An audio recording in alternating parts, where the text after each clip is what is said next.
Hello everybody. Oh, no, hold on. Hey everybody, my name is Marc Adajar. I'm one of the surgeons at XSculpt, and what I'm going to discuss today basically is what is gynecomastia. Okay, so basically what gynecomastia is, it's the appearance of breast tissue and breast fat on the male chest, giving the male chest more of a feminine-like appearance. Okay, so gynecomastia is in general composed of two parts: the breast gland and the surrounding breast fat. There are several grades of gynecomastia depending upon how large the breast gland is and how much associated breast fat there is, as well as the amount of loose skin, if there is or not. Okay. Now the next question is, how did I get gynecomastia? Basically, it's due to a hormonal imbalance. The most common is what we call idiopathic gynecomastia, which is gynecomastia that arose during puberty. During puberty, your testosterone level shoots up. That's a hallmark of puberty. However, estrogen, the female hormone, is made from testosterone.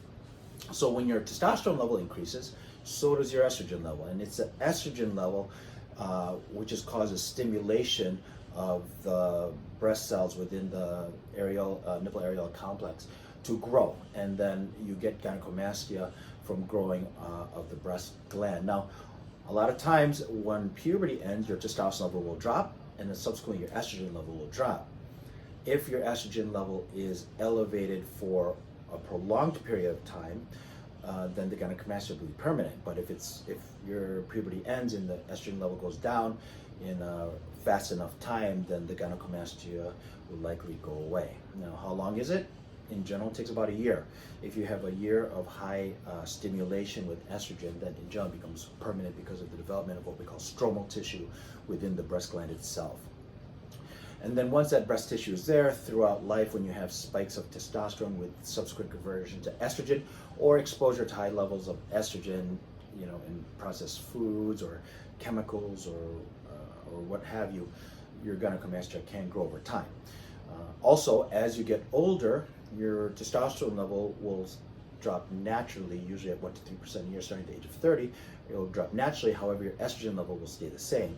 And so what ends up happening is your testosterone to estrogen ratio changes, so you become more of what they call estrogen dominant.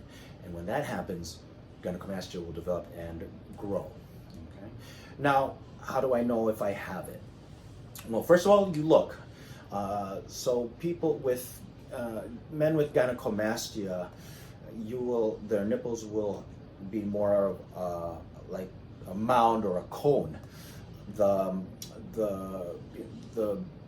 gynecomastia, or the breast glands associated with gynecomastia, are like icebergs. We see the top, but the bottom goes all the way down, and so it has to push off the underlying muscle to be evident. So you'll get, when the breast gland pushes off the muscle, you get a cone-like appearance of the nipple.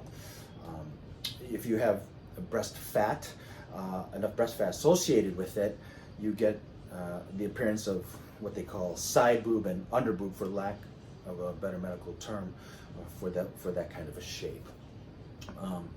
You'll also feel. They describe gynecomastia can be described as feeling a hard mass behind the nipple, a hard rubbery mass. Sometimes it's difficult to appreciate if you have a lot of associated fat with it. Sometimes with estrogen stimulation, you can get sensitive nipples, or they can get very tender or itchy. That is a manifestation of gynecomastia flare-up. The look combined with the feel can can give you an indication if you may have gynecomastia. Gynecomastia can be diagnosed using imaging studies ordered by your primary care physician with an ultrasound.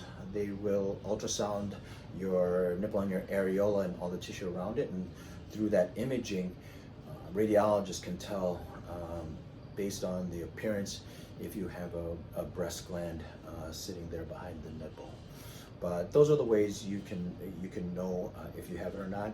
Definitely, I would you can ask a surgeon or a consult with any plastic surgeon who will be able to better tell you if you definitely have it or not. There are plenty of online forums where you can ask your opinions, such as Reddit. We have a forum with many men who's had treatment for gynecomastia or have gynecomastia, and they can give you their opinion if you have gynecomastia or not. Now, finally, most importantly, is the treatment options. So treatment is broken down into two, surgical and non-surgical. So to talk about non-surgical is there are medications that block estrogen, such as medications like tamoxifen or raloxifene, which are receptor blockers, or there's anastrozole, which is aromatase inhibitors, which prevents the conversion of testosterone to estrogen. Now, if you have gynecomastia very early, and it's in that 1 year phase where it's just starting to develop, these medications can work well. The problem is those medications usually have to be prescribed by an endocrinologist or primary care doctor, and there aren't a lot of studies, if any studies, on the use of these medications on very young individuals who are going through puberty, so the long-term effects aren't known, so it can be potentially dangerous to do that, and so that's not a great option if the long-term effects aren't really certain and how it'll affect you. So there's that. But aside from that, gynecomastia in general is treated by surgery because, again, like I said before, once it hits a year, it's unfortunately going to just stay there and likely perpetuate throughout your life as your estrogen and testosterone levels spike and fall. So surgical intervention is ultimately the treatment for gynecomastia. So it's important to find a surgeon who specializes in gynecomastia surgery to help you out, like XSculpt. So I hope this video helped. If you have any questions or are looking for a consultation with us, please go to our website at XSculpt.com and request a virtual consultation, and we would be happy to see you. Okay? You guys have a great day. Hopefully you learned something, and hopefully I get to meet you soon. Bye.